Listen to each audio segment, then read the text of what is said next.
Dubai വിമാനത്താവളത്തിൽ ഒരു വമ്പൻ ഡ്രോൺ ആക്രമണം നടന്ന വാർത്തകൾ നമ്മൾ കേട്ടു. പക്ഷേ അതിനിടയിൽ 19 ഇന്ത്യക്കാരെ അറസ്റ്റ് ചെയ്തിട്ടുണ്ട് എന്ന റിപ്പോർട്ടും കൂടെ പുറത്തു വരികയാണ്. യഥാർത്ഥത്തിൽ ഇറാൻ യുദ്ധത്തെ തുടർന്ന് UAE-യിലെ വ്യോമ സർവീസുകളെ എല്ലാം സാരമായി ബാധിച്ചിരിക്കുകയാണ്. നിരവധി ഇന്ത്യക്കാരും ഇവിടെ കുടുങ്ങിക്കിടക്കുന്നുണ്ട്. അതേസമയം ഡ്രോൺ ആക്രമണത്തിന്റെ പശ്ചാത്തലത്തിൽ UAE വ്യോമ സർവീസുകൾ നിർത്തിവെക്കാൻ തീരുമാനിച്ചു.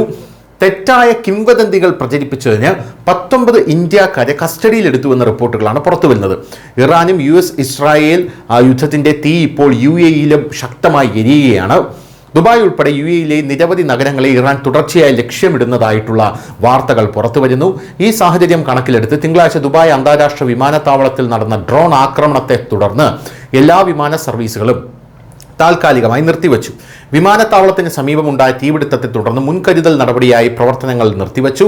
മറുവശത്ത് പ്രാദേശിക സംഘർഷങ്ങൾക്കിടയിൽ തെറ്റിദ്ധരിപ്പിക്കുന്നതും വ്യാജവുമായ വീഡിയോ ക്ലിപ്പുകൾ സോഷ്യൽ മീഡിയയിൽ പങ്കിട്ടുവെന്ന കുറ്റത്തിന് 19 ഇന്ത്യക്കാരുൾപ്പെടെ 35 പേരെ അറസ്റ്റ് ചെയ്തു എന്നുള്ള റിപ്പോർട്ടുകൾ ഇപ്പോൾ പുറത്തു വരുന്നുണ്ട്. പ്രതികളെ വേഗത്തിലുള്ള വിചാരണയ്ക്കായി കോടതിയിൽ ഹാജരാക്കുമെന്ന് UAE-യുടെ ഔദ്യോഗിക വാർത്താ ഏജൻസിയായിട്ടുള്ള എമിറേറ്റ്സ് ന്യൂസ് ഏജൻസി WAM പുറത്തിറക്കിയ പ്രസ്താവനയിൽ പറയുന്നു. പുതിയ പട്ടികയിൽ 17 ഇന്ത്യക്കാർ ഉൾപ്പെടെ വിവിധ രാജ്യങ്ങളിൽ നിന്നുള്ള 25 പേരും ഉൾപ്പെടുന്നു. ശനിയാഴ്ച പ്രഖ്യാപിച്ച 10 പേരിൽ നിന്ന് വ്യത്യസ്തമാണ് ഈ പട്ടിക.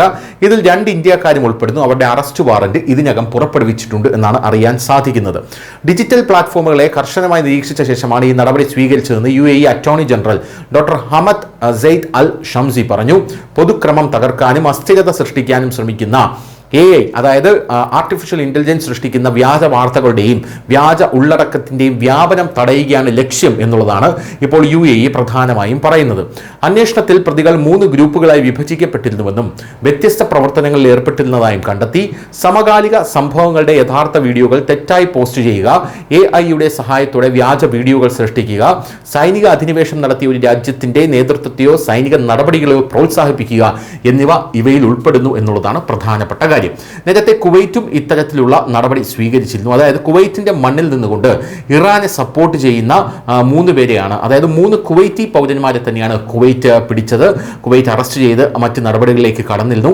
ആ സാഹചര്യത്തിൽ തന്നെ ഇന്ത്യ ഗവൺമെന്റ് അവിടെയുള്ള ഇന്ത്യക്കാർക്ക് മുന്നറിയിപ്പ് കൊടുത്തിരുന്നതാണ്, നിങ്ങൾ വീഡിയോകൾ പ്രചരിപ്പിക്കാൻ പാടില്ല എന്നുള്ളത്. News desk news India Malayalam.